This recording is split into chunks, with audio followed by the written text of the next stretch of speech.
You're listening to Skeptoid. I'm Brian Dunning from Skeptoid.com. Learning languages from brain injuries. Today, we're going to dive into one of those urban legends that we've all heard about many times, and see just how much truth there is to it.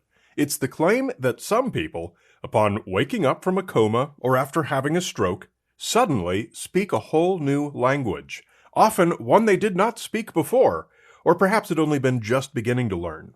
It seems unaccountable. Is it possible that we overhear just enough random snippets of foreign languages that our brain stores them away well enough that it can construct a whole new speaking ability to replace the one lost due to the stroke or other brain injury? Today we're going to point the skeptical eye at these cases and see exactly what's really going on. One reason we've all heard about these cases is that they're reported in the news all the time.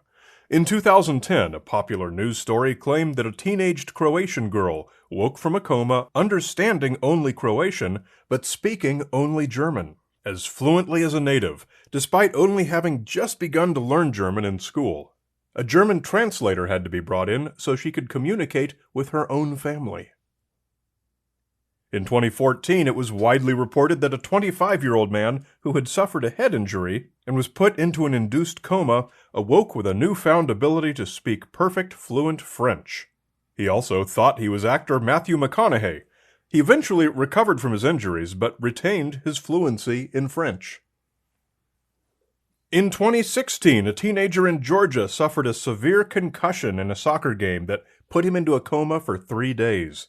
When he awoke, he had lost the English language, but had gained another. He was speaking in fluent Spanish, a language it was reported that he'd known only a few words of. Eventually, he recovered his English skills. Such cases as these go on and on and on. Despite the internet apparently bursting at the seams with a huge number of these cases, they're actually quite rare. Rare enough that there aren't really any large studies published. Instead, what we have are a lot of internet anecdotes, from which we can't draw any conclusions, and a much smaller number of individual cases that have been studied in any detail. And for these cases, we have pretty good answers for what's going on. For these instances, we find that the popular reporting of each is typically grossly exaggerated. For example, the reports often say the person suddenly became fluent in a language they had barely studied, when in fact we don't find any cases where people actually knew more of a foreign language than they knew before their injury. Other reports say the person developed a perfect foreign accent for some language, but in fact we don't find any cases where the patient's new accent is actually a good representation of the reported foreign accent. Contrary to the way these stories are usually reported, these cases are not gains of new abilities, but rather losses of old abilities. Allow me to proactively head off some anticipated feedback, which is that some of you have seen articles on the internet where someone's stroke, injury, or coma caused them to suddenly speak perfectly in a language they had no prior experience with. These stories are being falsely reported. Consider that you're reading them on the internet and not in an academic journal on neurology. The verified cases fall into either one of two camps: foreign language syndrome and foreign accent syndrome. They are just as their names suggest. Foreign language syndrome is where the patient stops speaking their usual language and instead relies on a secondary one. Foreign accent syndrome is when the patient continues speaking their normal language, but apparently in a foreign accent. Let's talk about this one first. Okay, so foreign accent syndrome. Although this is almost always reported in the pop media as someone gaining a foreign accent, in fact what's happening is a deficit or change in the articulation of speech, which is then misinterpreted by unsophisticated listeners as a particular foreign accent. Foreign accent syndrome is most often observed in patients who have had a stroke or other brain injury, so what's happening here is an alteration in the way the muscles of the mouth and jaw express speech. Listeners may perceive it as a foreign accent, because the changes are not always simply slurring, like you might expect with a pronunciation deficit. Instead, the changes are usually more nuanced, changes in syllable stress, substitution or deletion of certain consonants, and vowel sound substitutions and additions. These are the same kinds of distortions that distinguish actual foreign accents.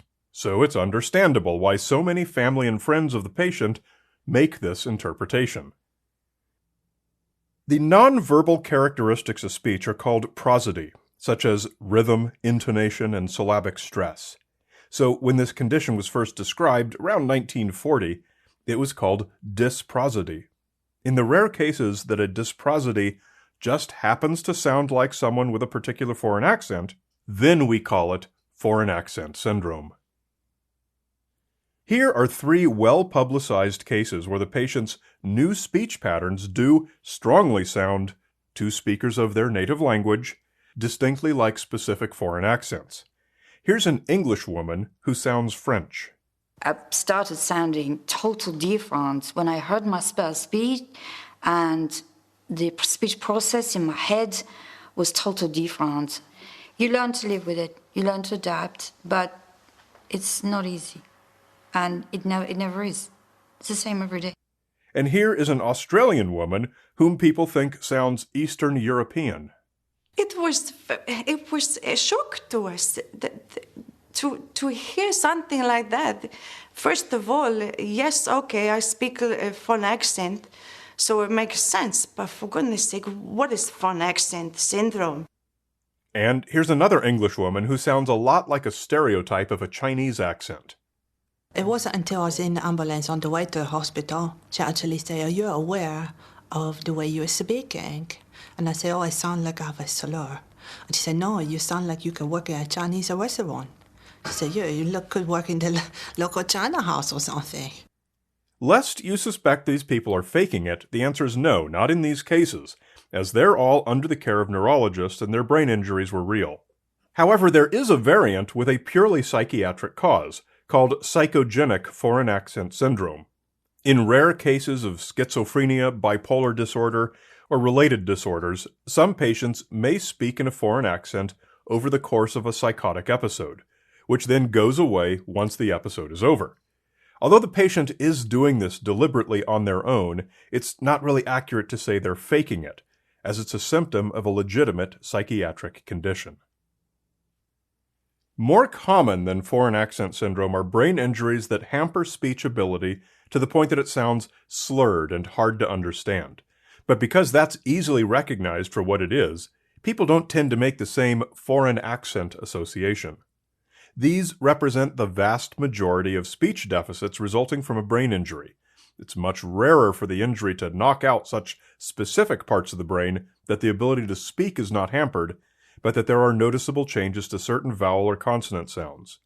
In fact, it's so rare that one estimate says there are probably only about 100 people in the whole world who have this. Okay, so now, foreign language syndrome. The fascinating thing about this is how it illustrates the complexity of language in the brain. Think of all the many tasks language requires: comprehending words that we hear or read, calling up needed words when we speak or write a sentence, structuring a sentence properly, deciphering the structure of sentences we hear or read, all the motor skills required to speak or write, the ability to translate back and forth between complex subjects and spoken or written language. Impairments of these abilities are called aphasias, and they come in many, many forms. Any one or several of these compartmentalized abilities can be impaired or even lost, and these impairments can be short-term or permanent. Aphasias are caused by brain injuries, which can be a stroke, head trauma, brain tumor, or an infection. Sometimes these conditions can also trigger a coma, which is why media reports of foreign language syndrome often say the patient awoke from a coma with this new strange foreign language ability. And there's still a lot we don't know about how the brain processes language, but one theory that seems to be pretty well supported is that fluent use of a native language involves different parts of the brain than the use of a second language that's not yet fluent. Imagine how effortless it is to speak in your native tongue. Then compare it to how you might piecemeal out a sentence in a new language you're just learning, pausing to track down translations of words that you first think of in your native language. But things get a lot more tricky with patients who are fluent in multiple languages and then suffer an aphasia. This is called bilingual aphasia. Even when the patient is multilingual, the term bilingual is typically used clinically because reasons. Sometimes the primary language is affected, sometimes the secondary language is affected, and sometimes both equally. It's about twice as common for multilingual aphasics to lose their abilities equally across all the languages they know than it is for one to be left intact. In rare cases, it's the separation between fluently spoken languages that is lost, leaving the patient involuntarily mixing languages together when speaking. One theory for why these patients are always described as speaking, quote, fluently in their second language, a language they had not yet developed fluency in, is that the brain's loss of the first language eliminated a slow process that had existed before. Previously, when they had just been learning the second language, they would need to think of the sentence first in their first language, and then deliberately look up the translation for each word. With the first language gone, this slow process was no longer possible, so the second language would flow more easily than before. However, it's important to note that no new words or grammar rules would have materialized out of nowhere. The patients were simply able to speak somewhat faster than they could before. The important detail of foreign language syndrome, at least for our purposes today, is that reports of someone spontaneously learning a new language as the result of a coma, or suddenly knowing more of a language that they'd just begun to study, or only overheard a little being spoken, are false. The clinical literature is devoid of any verified cases, and none are known to science, despite numerous such claims on the internet or in the pop media. But can these people recover? The answer is sometimes. There are a number of factors that influence a patient's ability to recover from an aphasia, including age and language proficiency. People who speak multiple languages tend to have better recovery outcomes than monolinguals, probably because their brains start out already more experienced at learning language functions. When recovery does happen, it can be just as unpredictable as the original injury. Some specific abilities may recover and not others. Multilingual patients may recover one language and not the other, or may recover them in succession or in parallel. The languages themselves may recover, but not the ability to keep them separate. And there have even been cases where patients can only speak one language or the other, sometimes on alternating days. The brain is a strange and complex place. Special thanks to Skeptoid Premium members Gail Pepin, the Predator from the Pro Arms podcast, Justin McCleskey, Rapscallion Robbie and Kid T Hello, and Jason J.J. Bush. Get more than 10 times as many episodes in the feed, all ad-free, by becoming a premium member with tax-deductible monthly micropayments less than a premium cup of coffee. Just come to Skeptoid.com and click Go Premium.